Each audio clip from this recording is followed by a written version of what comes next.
الحمد للہ الذی خلق الانسان والصلاة والسلام على عبده الذي فضله بالعلم والإعجاز والبيان وعلى سائر أهله وأصحابه صلاة قائمة على ممر الزمان أما بعد۔ فہمود بھائی نے سوال کیا ہے کہ کون سی الٹی سے روزہ فاسد ہوتا ہے اور کون سی الٹی سے روزہ فاسد نہیں ہوتا، اس کے بارے میں وضاحت کریں۔ الٹی جو ہوتی ہے اس کی ہم بنیادی جو ہے نا، بلکہ اس کی ہم 4 قسمیں کر سکتے ہیں، جن میں سے بعض سے روزہ فاسد ہوتا ہے اور بعض سے روزہ فاسد نہیں ہوتا۔ دیکھیے، پہلی قسم تو یہ ہے کہ کسی کو الٹی آئی خود بخود، جان بوجھ کر نہیں کی اور منہ بھر کر بھی نہیں ہے، تو اس سے روزہ فاسد نہیں ہوتا، روزے پر کوئی اثر نہیں پڑتا۔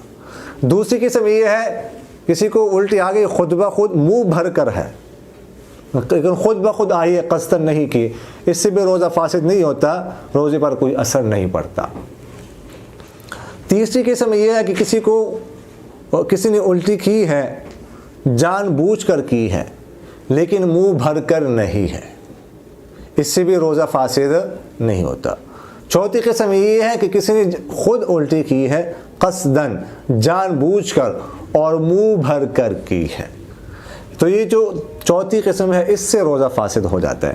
تو یہ ذہن میں رکھیے گا کہ ان 4 قسموں میں سے پہلی 3 قسموں سے روزہ فاسد نہیں ہوتا، روزہ نہیں ٹوٹتا، روزے پر کوئی اثر نہیں پڑتا۔ آخری جو قسم ہے اس سے روزہ فاسد ہو جاتا ہے، روزہ ٹوٹ جاتا ہے۔ ڈاکٹر اعجاز صاحب نے پوچھا ہے کہ روزے کی نیت بندہ کب تک کر سکتا ہے؟ روزے کی نیت انسان نصف النہار شریع تک کر سکتا ہے۔ اب نصف النہار شریع کیا ہے؟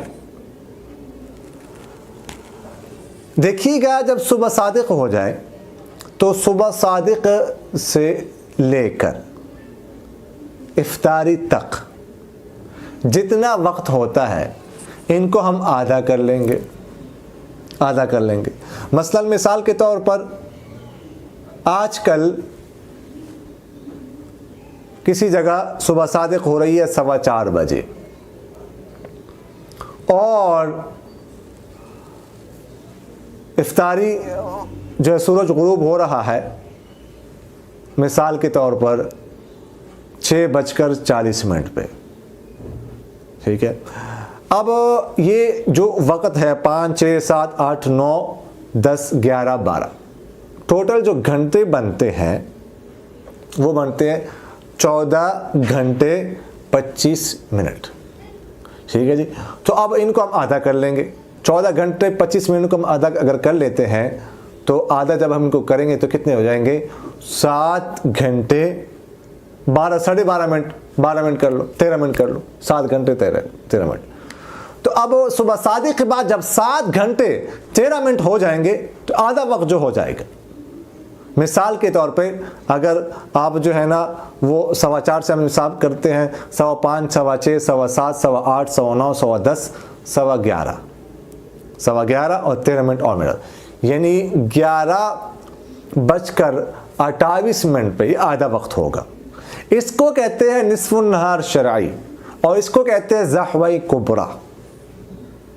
یعنی نصف النہار شرعی تک کوئی انسان روزے کی نیت کر سکتا ہے، یہ ہوتا ہے نصف النہار شرعی۔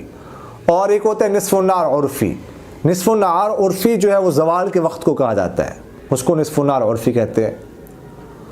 اور نصف النہار شرعی پہلے آتا ہے، نصف النہار شرعی بعد میں ہوتا ہے، ان کے درمیان کچھ فاصلہ ہوتا ہے۔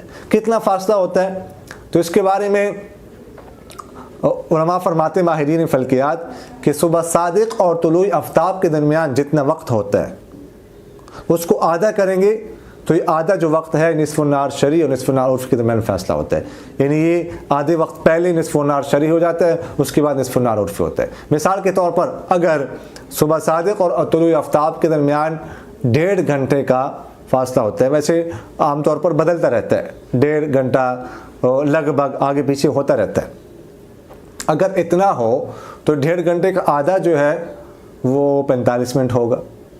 تو نصف النہار شرعی جو ہوتا ہے وہ 45 منٹ پہلے ہوتا ہے. میں مثال دے رہا ہوں 45 میں ایسے دے کہ اگر 1.5 گھنٹے کا ہو، لیکن ہر موسم کے حساب سے، علاقے کے حساب سے بدلتا رہتا ہے.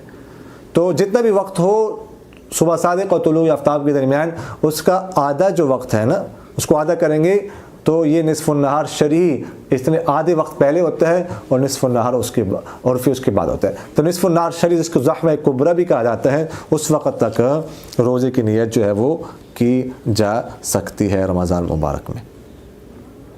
ایک شخص نے پوچھا ہے کہ روزوں کا فدیہ رمضان سے پہلے، رمضان میں اور رمضان کے بعد دے سکتے ہیں؟ روزوں کا فدیہ رمضان سے پہلے نہیں دینا چاہیے، رمضان میں بھی دے سکتے ہیں اور رمضان کے بعد بھی دے سکتے ہیں. رمضان سے پہلے جو ہے وہ راجح قول کے مطابق روزوں کا فدیہ نہیں دیا جا سکتا، لہذا رمضان یا رمضان کے بعد، عید کے بعد جب چاہیں وہ دے سکتے ہیں، لیکن کوشش کرنی چاہیے کہ جلد از جلد جو ہے وہ روزوں کا فدیہ دیا جائے. اقول قولی ھذا استغفر اللہ لی ولکم ولسائر المسلمین فاستغفروہ انہ هو الغفور. میرا دل بدل دے، میرا دل بدل دے، میرا دل بدل دے، میرا دل بدل دے.